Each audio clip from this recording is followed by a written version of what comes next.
বা জান্নাতীদের মধ্যে এই উম্মতের মানুষের সংখ্যা বেশি হবে, তবুও নবী সাল্লাল্লাহু আলাইহি ওয়াসাল্লাম বলেছেন যে আমার উম্মত 73টা দলে ভাগ হয়ে যাবে। বনু ইসরাইল 72 দলে ভাগ হয়েছিল। ওয়াতাফতারিকু উম্মতি আলা 73 মিল্লা, আমার উম্মত 73টা দলে ভাগ হয়ে যাবে। কুল্লুহুম ফিন্নার, প্রত্যেকটা দলই যাবে জাহান্নামে, ইল্লা মিল্লাতান ওয়াহিদা, একটা মাত্র দল ছাড়া। কিলা মান হিয়া ইয়া রাসূলুল্লাহ, বলা হলো তারা কারা হে আল্লাহ রাসূল সাল্লাল্লাহু আলাইহি ওয়াসাল্লাম? নবীজি বললেন মা আনা আলাইহি ওয়া আসহাবি, আমি যার উপরে আছি, আমার সাহাবীরা যার উপরে আছে। দুর্ভাগ্যজনক হচ্ছে ইসলামের নামে যত দলাদলি হয়েছে সবারই এই একটাই দলিল যে মা আনা আলাইহি ওয়া আসহাবি, আমি যার উপরে আছি, আমার সাহাবীরা যার উপরে আছে। সবাই দাবি করে, আমরা তাই করছি। কেন বেশিরভাগ মানুষ জাহান্নামে যাবে? একটা উত্তর আমরা পেলাম, চোখ দিয়েছি দেখেনি, কান দিয়েছি শোনেনি, কলব দিয়েছি উপলব্ধি করেনি। অর্থাৎ আল্লাহর সত্যের সন্ধান তারা পায়নি, সত্যকে মূল্যায়ন করে নাই, আল্লাহ পাকের বিধানের আনুগত্য করেনি। আরেকটা কারণ আছে, সেটা হলো শিরক। কারণ যে বেশিরভাগ মানুষ জাহান্নামে যাবে তাদের আমল নামায় একটা পাপ থাকবে, খুব কমন পাপ, সেটা হলো শিরকের পাপ। কিভাবে এটা বলতে পারি? এভাবে পারি যে আল্লাহ পাক সূরা নিসার মধ্যে বলেছেন ইন্নাল্লাহা লা ইয়াগফিরু আন ইউশরাকা বিহি ওয়া ইয়াগফিরু মা দুনা যালিকা লিমান ইয়াশা। আল্লাহ পাক বলছেন আমি শিরক ছাড়া অন্য যে কোনো গুনাহ যাকে ইচ্ছা ক্ষমা করে দেব। আল্লাহ পাক বলছেন আমি, আল্লাহ পাক শিরকের গুনাহ মাফ করেন না, অন্য যে কোনো গুনাহ যাকে ইচ্ছা আল্লাহ পাক মাফ করে দিবেন ইনশাআল্লাহ। আল্লাহ পাক যখন ঘোষণা দিলেন যে শিরক ছাড়া অন্য গুনাহ আমি মাফ করে দেব ইনশাআল্লাহ, শুধু মানুষের সাথে জড়িত বিষয় বাদ দিয়ে। কারণ মানুষের সাথে জড়িত বিষয় আল্লাহ রাব্বুল আলামিনের কাছে ক্ষমা চেয়ে লাভ হচ্ছে না। যেটা মানুষের সাথে জড়িত বিষয় সেটা আল্লাহর কাছে ক্ষমা চেয়ে লাভ হচ্ছে না। ধরেন আপনি কারো গীবত করেছেন, নাউজুবিল্লাহ, কারো সম্পদ আত্মসাৎ করেছেন, কারো প্রতি জুলুম করেছেন, কাউকে গালি দিয়েছেন, চুরি ডাকাতি করেছেন, ছিনতাই করেছেন, অন্যের সম্পদ আত্মসাৎ করেছেন, কাউকে ধর্ষণ করেছেন, অর্থাৎ অন্য কারো সম্মানহানি করেছেন, জান মাল ইজ্জতের হানি করেছেন। এই বিষয়টার ক্ষমা আল্লাহর কাছে পাওয়া যাবে না। এই ক্ষমাটা ওই বান্দার কাছে নিতে হবে যে ভাই আমি আপনার গীবত করেছিলাম, আমাকে মাফ করে দেন। ভাই আমি আপনার সম্পদ চুরি করেছি, এই নেন, ফেরত নেন। ভাই আমি তোমার জমি আত্মসাৎ করেছি, এটা তোমার, তুমি নিয়ে নাও। ভাই আমি তোমার কাছে টাকা ধার নিয়েছিলাম, দেইনি, এই যে দিয়ে দিলাম, শোধ। প্রতিটা বিষয় যেটা মানুষের সাথে জড়িত, হাক্কুল ইবাদ, এটা আল্লাহর কাছে ক্ষমা হবে না, এটা তার কাছেই ক্ষমা নিতে হবে, এবং এটা খুব কঠিন বিষয়। এর জন্য একটা কলবুন সালিম দরকার হয়, মানে সৎ মনের দরকার হয়। আর এই সৎ মন অনেক দাড়ি টুপির ভিতরেও থাকে না। আমি কি বুঝাতে পারছি? এই মনস্তাত্ত্বিক সততা দাড়ি টুপি জুব্বা পাগড়ির ভিতরে নাও থাকতে পারে। এটা ভিতরের ব্যাপার। যার কলব যত বেশি পরিচ্ছন্ন, আলোকিত, সে তত বেশি সৎ হবে ইনশাআল্লাহ। কোনো কোনো ক্ষেত্রে আমরা এমনও দেখেছি যে একজন নন মুসলিম হিন্দু সম্প্রদায়ের মানুষ, সে মাপে কম দিচ্ছে না, একজন মুসলিম দিচ্ছে। কোনো কোনো ক্ষেত্রে দেখবেন আপনাদের এলাকায় আগে হিন্দু সম্প্রদায় বেশি ছিল না? আমার জানা মতে রংপুরের এই জায়গায় তো আগে শহর ছিল, তাই না? এখন এখানে অনেক নিদর্শন আছে, খাঁটি খাবারের জন্য মানুষ তাদের কাছে আসতো। মুসলিমদের দোকানে না গিয়ে তাদের দোকানে যাচ্ছে। তাদের দুধটা হবে খাঁটি, ঘিটা হবে খাঁটি, মিষ্টি হবে খাঁটি। মুসলিমের দোকান বাদ দিয়ে তাদের কাছে যাচ্ছে মানুষ। সততা দিয়ে তারা মানুষের মন জয় করলো। কোনো কোনো ক্ষেত্রে আপনি দেখবেন একজন অমুসলিম রাষ্ট্রের দায়িত্বে আছে, প্রশাসনে আছে, বা সামাজিক দায়িত্বে আছে, ব্যবসা করছে, চাকরি বাকরি করছে। কোনো কোনো ক্ষেত্রে দেখা যায় যে তারা অনেক মুসলিমের চেয়ে বেশি সৎ। হ্যাঁ, ঘুষ নিচ্ছে না, দুর্নীতি করছে না, ব্যবসায় বাপে কম দিচ্ছে না, সিন্ডিকেট করছে না, চোরা কারবারি করছে না। অনেক ক্ষেত্রে দেখা যায় এই শ্রেণীর মানুষদেরকে আল্লাহ পাক হেদায়েত দিয়ে দিতে পারেন, যাদের মনের মধ্যে আল্লাহ পাক সততা দেখবেন, আল্লাহ পাক তাকে হেদায়েত দিবেন ইনশাআল্লাহ। এটাই নিয়ম। আর যার হৃদয়ের মধ্যে সততা নাই, বাহ্যিকভাবে যদি মনেও হয় যে সে জান্নাতের পথে হাঁটছে, এমন হতে পারে দিন শেষেও জাহান্নামেই যাবে, নাউজুবিল্লাহ। তো যে প্রসঙ্গে এখানে আসলাম, মানুষের সাথে জড়িত হকটা মানুষের সাথেই ডিল করতে হবে। এটা কাবা ঘরের গেলাফ ধরে কানলেও ক্ষমা হবে না। কারণ আল্লাহ পাক তো রহমানুর রহিম নন, শুধু আল্লাহ পাক ন্যায় বিচারকও বটে। কথা কি বুঝতে পারছেন? আল্লাহ পাক শুধু রহমানুর রহিম নন যে সব মাফ করে দিব, একই সাথে শাদীদুল ইকাব, কঠোর শাস্তিদাতাও বটে। এবং আল্লাহ পাকের ন্যায় বিচার, ইনসাফটা সবচেয়ে উপরে। আল্লাহ পাক ইনসাফ করবেন, ইনসাফ করবেন। রহমানুর রহিম কোন অর্থে?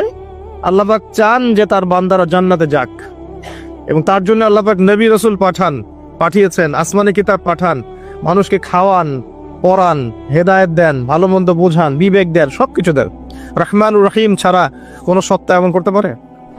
এরপরেও যখন মানুষ জাহান্নামের পথে হাঁটবে, তখন আল্লাহ পাক কি আমরা দোষ দিতে পারবো? পারবো না। কিয়ামতের দিনের দরকার ছিল। আগে আমরা ভাবতাম যে কিয়ামতের দিনের কি দরকার ছিল, ছোটবেলায় ভাবতাম আর কি, যে এত সমস্যা, মানুষ হয়ে জন্ম নিয়েই তো বিপদে পড়ে গেলাম, কিয়ামতের দিনে তো অবস্থা খারাপ, কি জন্য আল্লাহ এত কঠিন শাস্তি দিবেন, জাহান্নাম সৃষ্টি করেছেন ইত্যাদি। সত্যিকার অর্থে কিয়ামতের দিন না থাকলে কোনো জালেমের বিচার হতো না, যাদের বিচার দুনিয়া হয়নি। কথা কি বুঝতে পারছেন? যে জালেমদের বিচার দুনিয়াতে হয় নাই, তারা পার পেয়ে যেত। কিয়ামতের মাঠ আছে বলেই তারা পার পাবে না। আর যে মাজলুমরা দুনিয়াতে কেঁদেছে, দুনিয়াতে কষ্ট সহ্য করেছে, সাফার করেছে, তাদের জন্য সুসংবাদ কিয়ামতের মাঠ, তারা সেখানে প্রতিদান পাবে। এজন্যই কিয়ামতের মাঠের দরকার ছিল। না হলে সব জালেম কি হতো? পার পেয়ে যেত, যারা দুনিয়াতে বিচার পায়নি। তো এর জন্য সৎ মনের দরকার। যদি মানুষের সাথে জড়িত বিষয় থাকে, তাকে ফেরত দিতে হবে। যদি আপনি জনগণের সম্পদ আত্মসাৎ করে থাকেন, সবার সামনে দাঁড়িয়ে বলতে হবে যে তোমাদের এই সম্পদ ছিল, আমি আত্মসাৎ করেছি, আমার সম্পদ থেকে এগুলো নিয়ে নাও। তারপরে জান্নাতের প্রশ্ন আসবে, তার আগে নয়। এত সহজ নয়। তাহলে কিয়ামতের মাঠে উঠে দেখবেন কিছু কিছু মানুষের ঘাড়ের মধ্যে দেখবেন রিলিফের মাল আছে। হ্যাঁ, কিয়ামতের মাঠে উঠে দেখবেন কিছু মানুষের ঘাড়ে রিলিফের মাল আছে, টিন আছে, গম আছে, চাল আছে, ত্রাণ আছে। নবী সাল্লাল্লাহু আলাইহি ওয়াসাল্লাম বলেছেন, যে যেটা আত্মসাৎ করবে সেটা নিয়ে কিয়ামতের মাঠে উঠবে। হ্যাঁ, কেউ যদি একটা গরু আত্মসাৎ করে থাকে, গরু তার ঘাড়ে থাকবে। হ্যাঁ, গরু নিয়ে হাঁটবে সে। কেউ যদি ছাগল আত্মসাৎ করে থাকে, ছাগল থাকবে ঘাড়ে। কেউ যদি কারো জমিন আত্মসাৎ করে থাকে, জমি, ওই এক তবক হলে 7 তবক চাপিয়ে দেওয়া হবে।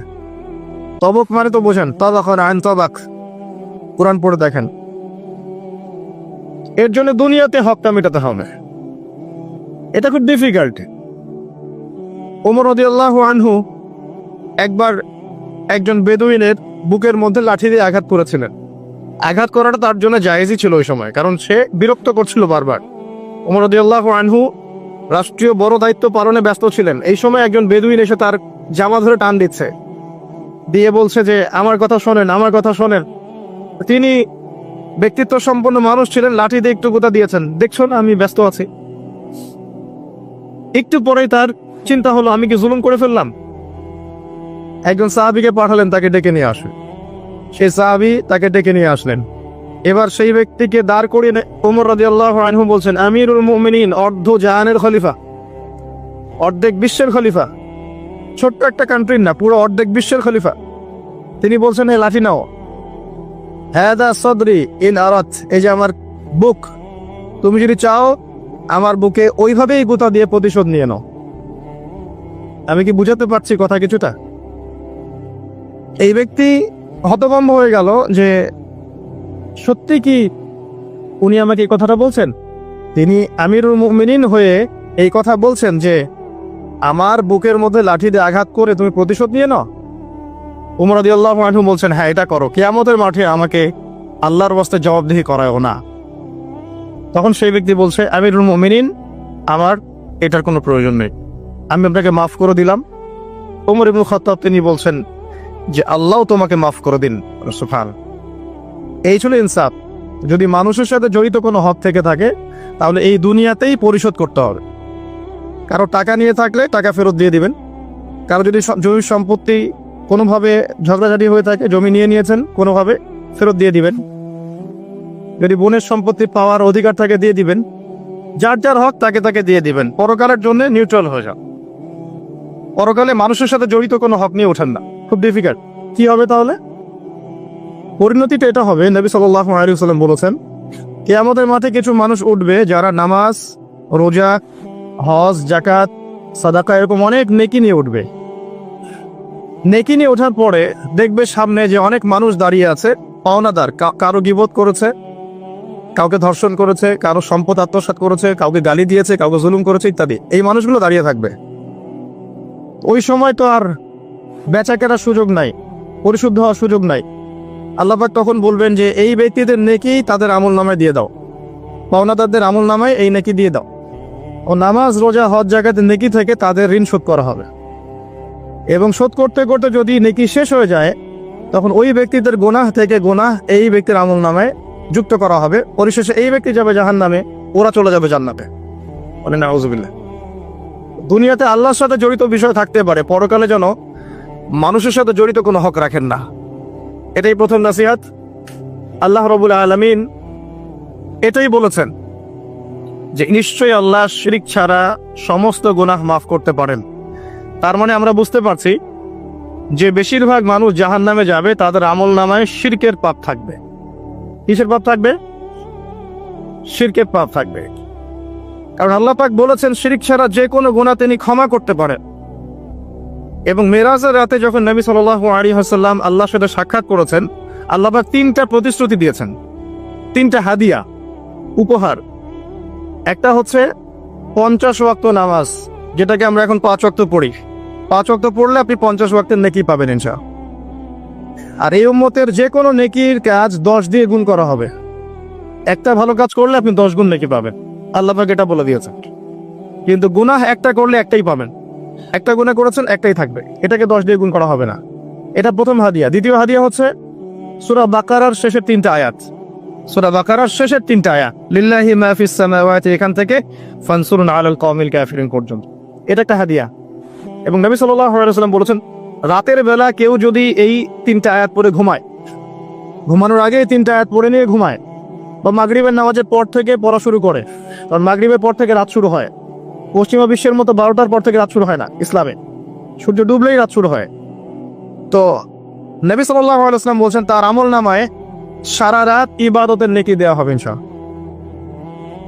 আরেকটা হাদিয়া হচ্ছে এটা, আল্লাহ পাক ঘোষণা দিয়েছেন এই উম্মতের কোনো ব্যক্তি যদি শিরক না করে মারা যায়, এই উম্মতের কোনো ব্যক্তি যদি শিরক না করে মারা যায়, মানুষের সাথে জড়িত কোনো পাপ না থাকে, ইনশাআল্লাহ আল্লাহ পাক তাকে মাফ করে দিবে। আর এই সূরা নিসার আয়াতটাও এটাই প্রমাণ করছে। আল্লাহ পাক বলছেন ইন্নাল্লাহা লা ইয়াগফিরু আন ইউশরাকা বিহি, আল্লাহ পাক শিরকের গুনাহ মাফ করেন না, ওয়া ইয়াগফিরু মা দুনা যালিকা লিমান ইয়াশা, এবং এছাড়া যে কোনো পাপ আল্লাহ পাক যাকে ইচ্ছা মাফ করতে পারে। আল্লাহ পাক পরম করুণাময়, অসীম দয়াল। এক ব্যক্তি 100টা খুন করেছিল, 99টা খুন করার পরে, এটা বনু ইসরাইলের ঘটনা, এটা গল্প নয়, কেচ্ছা কাহিনী নয়, সত্য ঘটনা। সে তওবার সুযোগ খুঁজছে, তওবা করা যাবে কিনা। খুঁজতে খুঁজতে খুঁজতে একজন আবেদের কাছে গিয়েছে। আবেদ মানে যে ইবাদত করে কিন্তু জ্ঞান নাই।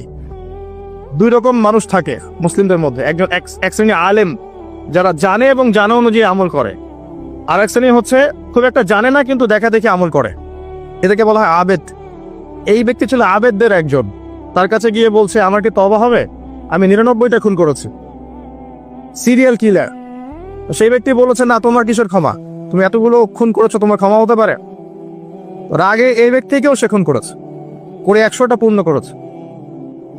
এরপরে আরেকজনের সন্ধান পেয়েছে যে একজন আলেম, তার কাছে গিয়ে তওবার সুযোগ খুঁজছে। সে বলল হ্যাঁ তোমার তওবা হবে ইনশাআল্লাহ, তুমি খালেস ভাবে তওবা করো, করে এই এলাকা থেকে চলে যাও। কারণ তওবার পরে নতুন জীবন শুরু করবে, এই পরিবেশে থাকলে তুমি অতীতের হিস্ট্রিগুলো তোমার মনে পড়বে, তুমি চলে যাও দূরে কোথাও, সেখানে গিয়ে থাকা শুরু করো। সে তওবা করে ওইদিকে চলে যাচ্ছিল, রাস্তায় মৃত্যু হয়। এবার 2 শ্রেণীর ফেরেশতা চলে আসছে, জান্নাতের এবং জাহান্নাম। কে তার আত্মা নিবে? আমরা মৃত্যুর সময় টের পেয়ে যাব যে কে জান্নাতে কে জাহান্নামী, ফেরেশতাদের আকৃতি দেখেই। ঠিক আছে? আর একজন মানুষের মৃত্যু থেকেই তার কিয়ামত শুরু হয়ে যায়। কিয়ামত কবে হবে এর চেয়ে বড় কথা যে মৃত্যুর জন্য আমরা প্রস্তুত কিনা। তো এখন জাহান্নামের ফেরেশতারা রূহ নিতে চাচ্ছে ওই ব্যক্তির, আবার জান্নাতি ফেরেশতারাও চাচ্ছে। দুজনের মাঝখানে একটা ডিবেট চলছে। আল্লাহ রাব্বুল আলামিন তখন কৌশল করে বললেন, তোমরা রাস্তাটা মেপে দেখো, সে যতদূর এসেছিল এই রাস্তার পরিমাপ বেশি না যেখানে যাচ্ছিল এর পরিমাপ বেশি। দেখা গেল সে যতদূর গিয়েছিল এর পরিমাপ বেশি। আল্লাহ পাক জমিনকে প্রশস্ত করে দিলেন। এভাবে কৌশল করে আল্লাহ পাক এই ব্যক্তিকে মাফ করে দিলেন। এখানে আপনাকে খুনের অ্যাক্সেস দেওয়া হচ্ছে না। এই হাদিসটা বলে আপনাকে খুন করতে উৎসাহিত করা হচ্ছে না। আপনাকে বোঝানো হচ্ছে আল্লাহ পাকের মার্সি, দয়া কত প্রশস্ত। আরেক ব্যক্তি ছিল, সে ব্যভিচারিণী, ব্যক্তি না, সে মহিলা। সে ব্যভিচারিণী মহিলা, প্রস্টিটিউশনে ছিল, যাকে আমরা এখন যৌনকর্মী বলি বর্তমান আধুনিক সভ্যতায়, সো কল্ড আধুনিক সভ্যতায়। এবং তাদের অধিকারের জন্য আমরা অনেক কিছুই করতে চেষ্টা করি। আমরা একটা স্লোগানও দিই, আমার দেহ আমার সিদ্ধান্ত, নাউজুবিল্লাহ। তো এই মহিলা রাস্তা দিয়ে যাচ্ছিল, দেখেছে একটা কুকুর পিপাসার্থ, প্রচন্ড পিপাসার্থ, জিহ্বা বেরিয়ে গেছে। তার মায়া লাগলো, সে নিজের মোজাটা খুলে কুয়াতে নামালো। নামি অনেক কষ্ট করে সে পানি উঠালো, উঠিয়ে কুকুরকে পান করিয়েছে। এই একটা কাজের জন্য আল্লাহ পাক তাকে মাফ করে দিয়েছে। আরেকজন ব্যক্তি যে প্রচন্ড পাপী ছিল, মৃত্যুর সময় সে তার সন্তানদেরকে ওসিয়ত করছে যে আমি অনেক অন্যায় করেছি, আল্লাহ যদি আমাকে ধরতে পারেন তাহলে আমার অবস্থা খারাপ।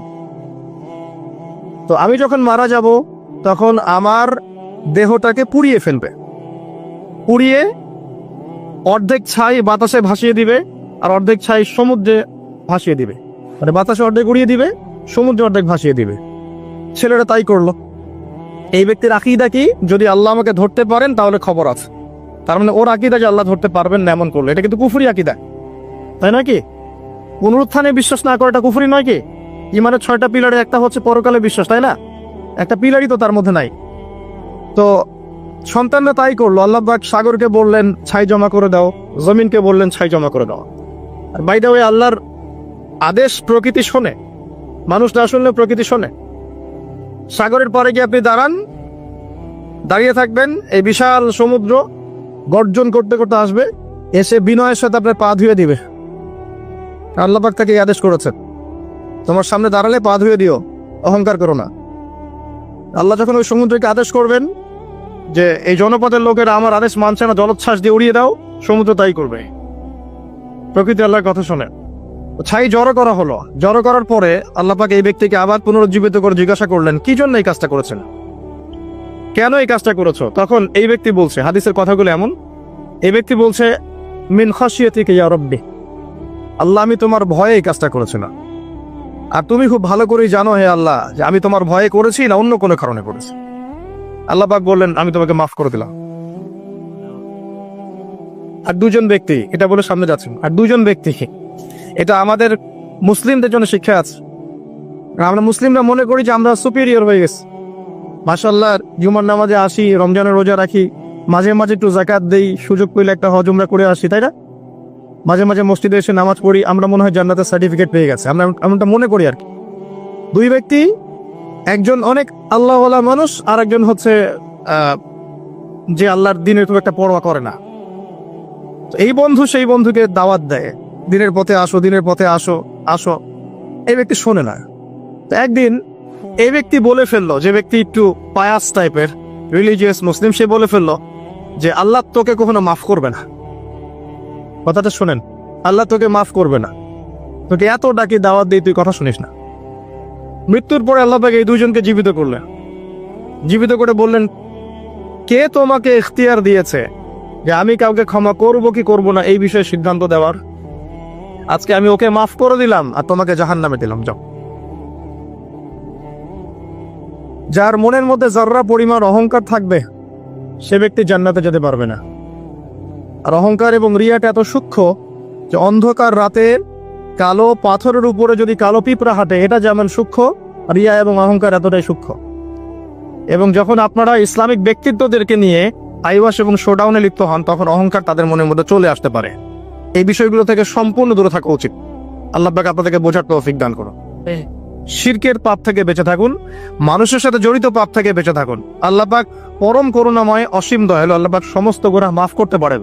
এর মানে এই নয় যে গুনার এক্সেস দেওয়া হচ্ছে, লাইসেন্স দেওয়া হচ্ছে, এমনটা নয়। আল্লাহ পাকের দয়া বোঝানো হচ্ছে। আল্লাহ আপনাকে ভালোবাসেন এবং আল্লাহই আপনাকে প্রকৃত অর্থে ভালোবাসেন, বাকিরা আপনাকে স্বার্থের জন্য ভালোবাসেন। মনে রাখবেন, প্রকৃত অর্থে শুধু আল্লাহই তার বান্দাদেরকে ভালোবাসেন, বাকিরা মানুষের অবস্থানকে ভালোবাসে, মানুষের ব্যক্তিসত্তাকে নয়, আপনার আত্মাকে নয়, আপনার অবস্থানকে। এটা আপনি হারে হারে উপলব্ধি করবেন যত দিন যাবে। বাকি বিষয়গুলো স্বার্থকেন্দ্রিক। আল্লাহ রাব্বুল আলামিনের ভালোবাসা স্বার্থকেন্দ্রিক নয়, নিঃস্বার্থ। আল্লাহর জন্য ভালোবাসো। মাকে ভালোবাসেন আল্লাহর জন্য, বাবাকে ভালোবাসেন আল্লাহর জন্য, আপনি সন্তান সন্ততিকে ভালোবাসেন আল্লাহর জন্য, স্ত্রীকে ভালোবাসেন আল্লাহর জন্য। তাদের জন্য করেন আল্লাহকে সন্তুষ্ট করার জন্য, তাদের কাছে কিছু পাওয়ার আশায় না। যখন আপনি কারোর কাছে কিছু পাওয়ার আশা করবেন, তখন তার কাছ থেকে কষ্ট পাবেন। যখন কারোর কাছে কিছু পাওয়ার জন্য আপনি আশা করবেন, তখন তার কাছে কষ্ট পাবেন। এর বাইরে একটা ভালোবাসা থেকে, ডিভাইন, আল্লাহর পক্ষ থেকে আসে। সেই দুই ব্যক্তি যারা আরশের ছায়ায় ছায়া পাবে, ওই 7 শ্রেণীর মধ্যে এক শ্রেণী হচ্ছে ওই দুই ব্যক্তি যারা একে অপরকে শুধু আল্লাহর জন্য ভালোবাসত। এই ভালোবাসা, মুআমালাত, আপনার উঠা বসা, চলাফেরা, ইবাদত, প্রতিটা কাজ হোক শুধু আল্লাহর সন্তুষ্টির জন্য। এটাই হচ্ছে তাওহীদের চূড়ান্ত লেভেল। তখন গিয়ে আপনি আল্লাহর মারিফত বুঝতে পারবেন, আল্লাহকে আপনি আপন করে পাবেন। যখন ডাকবেন, দেখবেন আল্লাহ আপনার কাছে আছে। এমন সময় দেখবেন মনে মনে কিছু চিন্তা করেছেন যে আমার এটা দরকার, দেখবেন বাসায় গিয়ে ওটা হাজির আপনার সামনে। নবী সাল্লাল্লাহু আলাইহি ওয়াসাল্লাম এটাই বলেছেন, জুতার ফিতার প্রয়োজন হলেও আল্লাহর কাছে চেয়ে নাও।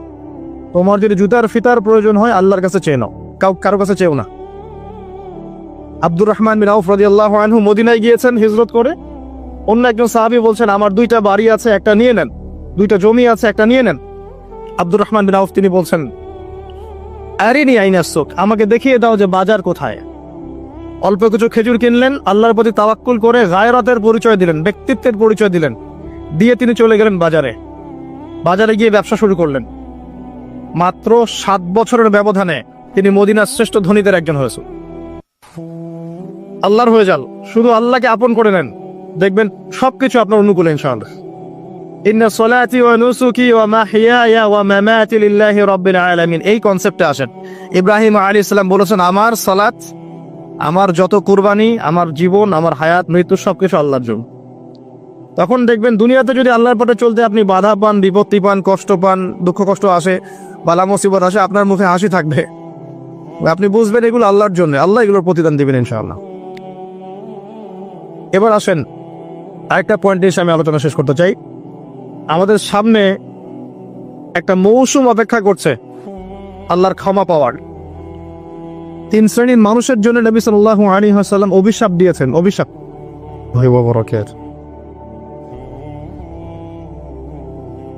ইন্নাল হামদুলিল্লাহ নাহমাদুহু ওয়া নাস্তাঈনুহু মান ইয়াহদিহিল্লাহু ফালা মুদিল্লা লাহু ওয়া মান ইউদ্লিল ফালা হাদিয়া লাহু ونشهد أن لا إله إلا الله وحده لا شريك له ونشهد أن محمدا عبده ورسوله أما بعد فأعوذ بالله من الشيطان الرجيم بسم الله الرحمن الرحيم وقال الله تعالى في كلامه المجيد والفرقانه الحميد يا أيها الذين آمنوا اتقوا الله حق تقاته ولا تموتن إلا وأنتم مسلمون وقال رسول الله صلى الله عليه وسلم القرآن حجة لك وعليك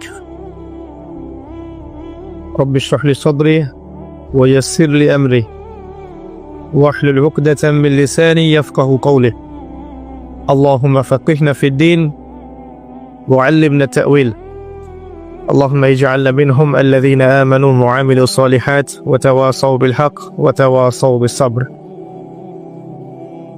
আলহামদুলিল্লাহ, যাবতীয় প্রশংসা এবং গুণগান একমাত্র মহিয়ান ও গরিয়ান আল্লাহ রাব্বুল আলামিনের জন্য, যে আল্লাহ সুবহানাহু ওয়া তাআলা নাজিল করেছেন মহাবিশ্বের মহাবিশ্বয় মহাগ্রন্থ আল কোরআনুল কারীম। যে আল্লাহ পাক আমাদেরকে আজকে সুস্থ শরীরে মসজিদে আসার তৌফিক দান করেছেন, আমাদেরকে মুসলিম পরিবারে জন্মগ্রহণ করার তৌফিক দান করেছেন, মুহাম্মদ সাল্লাল্লাহু আলাইহি ওয়াসাল্লামের উম্মাহ হওয়ার সৌভাগ্য দান করেছেন। সকলেই শুকরিয়া আদায় করি, বলি আলহামদুলিল্লাহ। অগণিত অসংখ্য দরুদ এবং সালাত বর্ষিত হোক মহান আল্লাহ প্রেরিত সর্বশেষ এবং চূড়ান্ত নবী, মানবতার মুক্তির দূত মুহাম্মদুর রাসূলুল্লাহ সাল্লাল্লাহু আলাইহি ওয়াসাল্লামের প্রতি। আমরা সংক্ষিপ্ত আকারে দরুদ পড়ি, আল্লাহুম্মা সাল্লি আলা মুহাম্মদ, আল্লাহুম্মা বারিক আলা মুহাম্মদ। সম্মানিত উপস্থিতি, কেমন আছেন আপনারা? আলহামদুলিল্লাহ আলা কুল্লি হাল ওয়া ফি কুল্লি মাকান। আমরা পবিত্র জুমার দিনে আছি। আল্লাহ পাক জুমার দিনে খুতবা শ্রবণ এবং সালাত আদায়ের উদ্দেশ্যে সুস্থ শরীরে মসজিদে আসার তৌফিক দিয়েছেন, আবারও বলি আলহামদুলিল্লাহ। রাসূলুল্লাহ সাল্লাল্লাহু আলাইহি ওয়াসাল্লাম বলেছেন, জুমার দিনে কেউ যদি সকাল সকাল গোসল করে এবং উত্তম কাপড় পরিধান করে, সুগন্ধি ব্যবহার করে, সকাল সকাল মসজিদে আসে এবং পায়ে হেঁটে মসজিদে আসে, ইমামের কাছাকাছি বসে, মনোযোগের সাথে খুতবা শ্রবণ করে, খুতবা চলাকালীন সময়ে কাউকে কষ্ট দেয় না, এমনকি কেউ যদি কথা বলে তাকে এটাও বলবে না যে চুপ করো,